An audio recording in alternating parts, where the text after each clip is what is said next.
எப்போவுமே 4 பொருள் இருந்தால் இந்த ஸ்வீட் ஈஸியாக பண்ணிடலாம் அப்படின்னு எல்லாரும் சொல்லுவாங்க. இந்த ஸ்வீட்டுக்கு உண்மையாகவே 4 பொருள் இருந்தால் போதும். ப்ரெட்டு, பால், சீனி, கார்ன்ஃப்ளவர் மாவு ஆப்ஷனல் தான். அது போக நமக்கு கொஞ்சோண்டு பட்டர் தேவைப்படும். அது ஸ்வீட் செய்கிறதுனால. இப்போது ப்ரெட்டை இந்த மாதிரி கட் பண்ணி வச்சுக்கோங்க. நம்ம தனித்தனியாக கட் பண்ணோன்னா கட் பண்ணலாம். ஓரத்தை கூட நீங்கள் எடுக்கவே வேண்டாம். இப்படியே கட் பண்ணி எடுத்துக்கோங்க. நல்லா தான் இருக்கும். நான் ஒரே வேலை ஈஸியாக இருக்கணும் அப்படிங்கிறதுக்காக ஒரே இதாக வச்சு அப்படி கட் பண்ணிட்டேன். ஒரு ப்ரெட்டை 4ஆக கட் பண்ணிக்கோங்க. இந்த மாதிரி சின்ன சின்னதாக கட் பண்ணி எடுத்துக்கோங்க.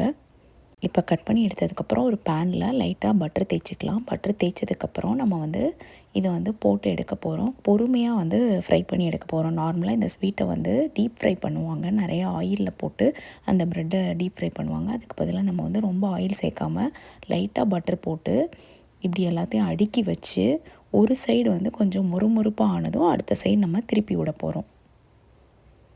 இப்போ பார்த்தீங்கன்னா இப்படி அடுக்கிக்கோங்க. இது கொஞ்சம் பொறுமையான வேலை தான். இல்லைனா நம்ம டீப் ஃப்ரை பண்ணால் அவ்வளோ ஹெல்த்தியாக இருக்காது. அது எண்ணெயில் பொரிஞ்சு அதில் எண்ணெய் ஊறியிருக்கோம். அதுக்கு பதிலாக நம்ம இந்த மாதிரி பொறுமையாக போட்டு எடுத்துக்கிட்டோன்னா நமக்கு 2 சைடும் ஓரளவுக்கு மொறுன்னு ஆகி அந்த ஸ்வீட்டு நல்லாயிருக்கும். இப்போ இது மேலே தூவி விடுறதுக்கு பாதாம், முந்திரி, பிஸ்தா இதெல்லாம் சின்ன சின்னதாக வெட்டி எடுத்து வச்சுக்கலாம். இந்த மாதிரி இது மேலே தூவ போகிறோம்.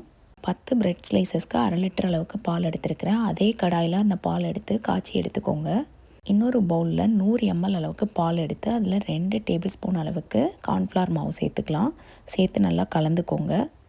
கலந்துட்டு பால் நல்லா கொதித்ததும் இந்த கார்ன்ஃப்ளவர் சேர்த்த பாலையும் நம்ம அது கூட சேர்த்து கலந்து விட்டுக்கலாம். கட்டி விடாமல் கலக்கி விட்டுக்கோங்க நல்லா. இப்போ இது கூட கொஞ்சம் பால் பவுடர் சேர்த்துக்கிறேன், 1 டேபிள் ஸ்பூன் அளவுக்கு. ஆனால் இது ஆப்ஷனல் தான். கார்ன்ஃப்ளவரும் பால் பவுடரும் ஆப்ஷனல் தான். நீங்கள் பாலையே நல்லா சுண்ட காய்ச்சி கட்டியாக எடுத்துக்கலாம். இப்போ சர்க்கரை நான் 200 கிராம் அளவுக்கு எடுத்துருக்கிறேன். 1/2 லிட்டர் பாலுக்கு 200 கிராம் அளவுக்கு சர்க்கரை தேவைப்படும்.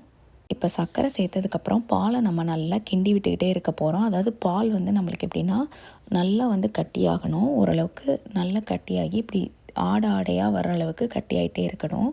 அந்த மாதிரி ஆனதுக்கப்புறம் தான் நம்ம அந்த ப்ரெட்டெல்லாம் சேர்க்க போகிறோம். இப்போ பார்த்திங்கன்னா நல்லா கட்டியாகிட்டே வருது. இப்போ ஓரளவுக்கு கட்டி ஆனதுக்கப்புறம் நான் என்ன பண்ணுறேன்னா இந்த பாலை எடுத்து அந்த ப்ரெட்டு மேலே சூடாக இருக்கும் போதே ஊற்றிடலாம். நம்ம ஏற்கனவே ஃப்ரை பண்ணி வச்சுருக்கோம்ல அந்த ப்ரெட்டு மேலே இதெல்லாம் ஊற்றிட்டு அதுக்கப்புறம் நம்ம சின்ன சின்னதாக வெட்டி வச்சுருக்கிற இந்த பாதாம், முந்திரி, பிஸ்தா இது மேலே நம்ம டெக்கரேட் பண்ண போகிறோம். இதெல்லாம் சாப்பிடும்போது கடிப்படும்போது ரொம்ப நல்லாயிருக்கும் இந்த ஸ்வீட் சாப்பிடும்போது.